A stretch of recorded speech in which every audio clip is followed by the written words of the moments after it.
Hello, my name is Jua Robinson, and I have the pleasure of serving as chaplain for the New England Patriots.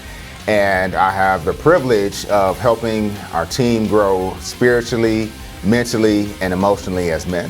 And I have the opportunity now to introduce one of New England's favorite players of all time, recently retired Devin McCourty, 13 years in the NFL, three-time All-Pro, three-time Pro Bowler as well, and just amazing man of God.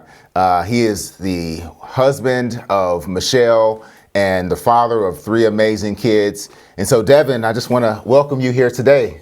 Man, I'm making my rounds of being like the former Patriot or freshly retired Patriot. Right. Man, it's an honor to be here chopping it up with you, man. You've experienced so much over the years. I mean, you came from Jersey, went to Rutgers, and 13 years in the NFL is amazing, by God's grace. Mm-hmm. And so as you've looked at all of the years and the time you spent in the NFL, what are some lessons you've learned throughout that experience? Man, that could be endless. Yes, yeah. But I think one of the things that always sticks out to me is the NFL can teach you so many things from a high and a low. Mm-hmm. And my career started off, for me personally, low. Like I got drafted here, first round pick, and like the thought of that means first round pick, everyone's excited. Especially for me, like I was always kind of under the radar, didn't get ranked in the top 100 in high school coming out my senior year, just in the state of New Jersey, not top 100 in the country, just New Jersey. Right. Was unranked. It was a struggle for me even getting a scholarship to Rutgers. So being a first round pick was like, man, I worked my butt off and I earned something that a lot of people thought there was no shot I can do. And then I got drafted and I did the introductory press conference and somebody said, are you aware that you're an unpopular pick? Not many people wanted you. They see you as just a special teams player as a first round pick. I was wow. Boston media like, he's like, hold up. Way to just bring it to me straight. And right. I remember hearing that and it was kind of, a reminder of like, all right, you thought you made it, but like you didn't. Devin McCourty, defensive back, Rutgers. Coming as a rookie, All-Pro, Pro Bowl, and I was just like, man, I did it. Like, I'm here. Mm-hmm. Come back a year or two, struggle. Struggle bus. People like, man, get this guy out of here. He's bad. He stinks. Hope you tear your ACL. All kind of things. Wow. Yeah, they said it to you, to your face? Social media. Oh, welcome to social media where type away, be whoever you want. Right. And then that third year, we had traded for Aqib to leave. We had did some other things. Mm-hmm.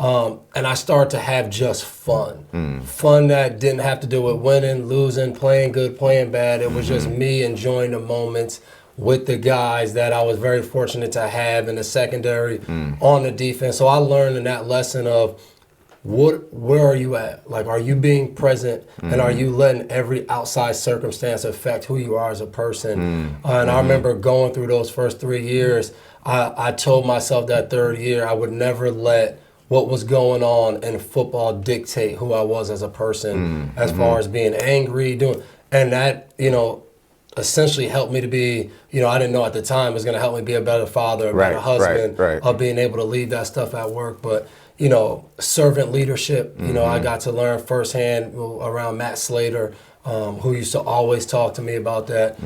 Building real relationships in football is bigger than your X's and O's, your talent. So those were, I would say, some of my biggest takeaways. Obviously hard work and all that stuff, but I think the things that I didn't fully know coming in was the relationships, and as far as being a captain and a leader was really servanthood, and just being a servant leader. No, that's great. That's great. I mean, 'cause I think what's interesting is the fact that you've played 13 years, and then when I say in your second year, you were named captain. Remember why we started playing this game? Feel this, fellas! Feel this! Many parts, but one body! This sucker right here! Many parts! Many parts! We equal one body, fellas! And so it's an extremely high honor to be called a captain on an NFL team. And so when people talk about the Patriots and the success and everything, they talk about the Patriot Way and the culture.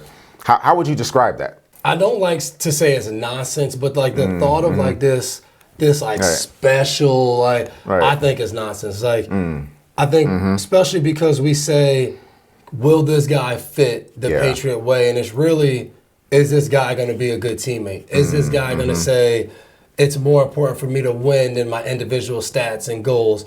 Am I going to sacrifice for the guy next to me? Like, that's the Patriot way. But I don't think that's special. I think we can walk in all different walks of life and find, you can go to your neighbor's house probably and see the Patriot way in their household with a husband, a wife, and kids.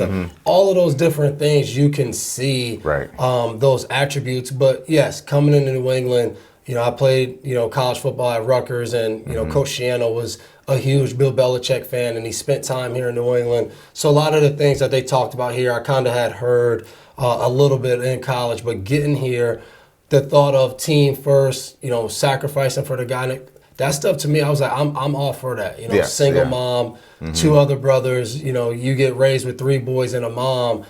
Everything's about sacrifice. Everything she ever did for us was sacrifice.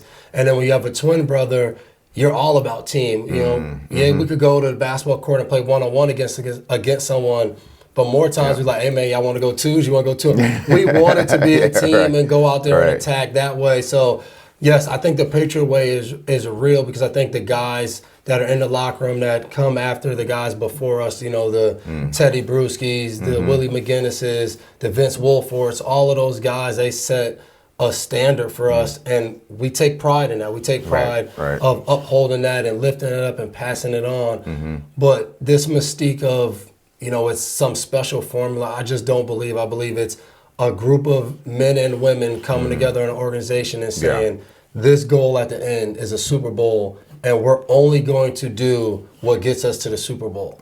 And I just think there's a lot of other teams that, all right, how do we get the most Pro Bowl players? How do we get all pros? How do we sell tickets? Like all of those things for other people in the organization, that becomes priority number one for, that person. Whereas New England, I truly believe the first priority is winning a Super Bowl. And it starts from the top. So with Mr. Kraft, I think that's what he believes in. He wants to win. Obviously, you want to sell tickets. You want to be profitable. But he believes in winning does that. And I don't think that's true across the NFL. Oh, that's interesting. Yeah. So you said a higher degree of accountability, committed to one goal, like one vision, one goal.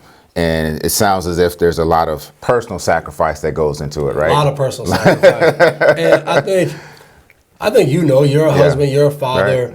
Probably some of the best things you've done in life hasn't been because of you. It hasn't been like, I did this. This is me. It's been, I'm on this team, and the team needed me to be this role on a Monday, but on a Saturday, the team might have needed me sometimes to not even be there.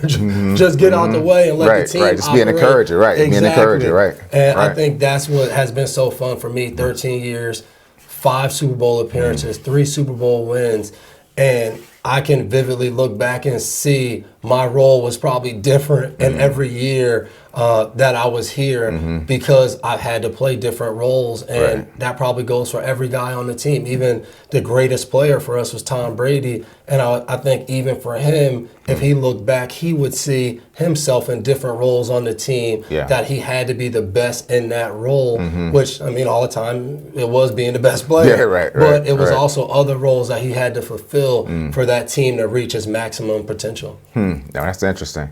So you mentioned Tom. You alluded to Slate a bit earlier. Which players have most impacted you as a person and as a man over the years? Yeah, for me, that's easy. I think being in the locker room 13 years with Matt Slater, I don't think anyone has influenced me as a teammate. Meeting as a teammate and turning into a friend and a brother like Slate. And I would say a lot of it came from challenging me, like the different times, first getting there as a young guy and, him, hey, come on, let's go to chapel, or hey, let me introduce you to Shaza. This is his a wife, woman that I want to marry someday. Inviting me over to his house and, introducing me to his mom and dad. Just all the different steps, I think, that he always made sure that I was not just taken care of, but that I felt the love and the energy from him. And, you know, then I would say two other guys, you know, Vince Wilfork and Gerard Mayo, from a defensive standpoint coming in, I was like, man, like, those are the guys. I remember the first time I went out there and I took reps with the first defense. The first thing I was thinking is, if I mess up, this big fat dude, Vince Wilfork, looks like he gonna beat me up. So I better know what I need to do.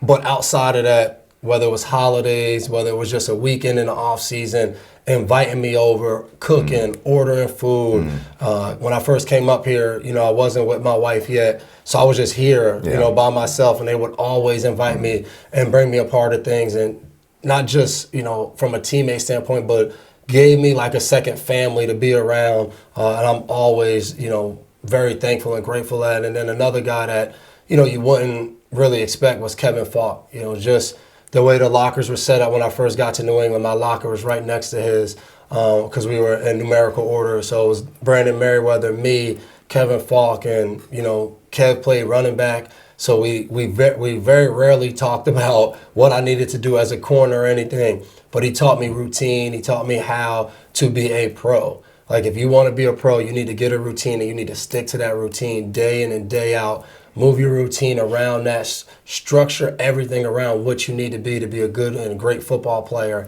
And I would just, the beginning of my career, I just did whatever Kev did. If he got, I hated in the sauna. Like, I hated getting in the sauna. He got in the sauna every day, so I got in the sauna every day. And, you know, by going in there, I would have conversations with Merriweather, James Sanders, who was a veteran safety, who just has so much knowledge. And when I moved to safety, he was a guy I reached out to, because I was like, I want to be how James was when I was a rookie, because he just used to tell me so many things. Hey, watch this, watch that. And I was like, man, that helped me out a lot. So, and I think that's what was special about New England. Like, coming here, it was no, man, this guy's coming to take my spot, or they draft this guy. Like, people just was like, man, how can we help you? How can we serve you? And I think that's what's great about the NFL in general, is the stuff you learn from the men in front of you or older than you, you get to take on, and their legacy gets passed down through you. Like, there's a lot of guys that now I talk to, they don't know who James Sanders is, or Brandon Merriweather, or Darius Butler. Like, they don't know those guys, but they do know those guys. They know Lee Bottom because they know me, and I learned from those guys, and I, you know, pass it down and talk to him.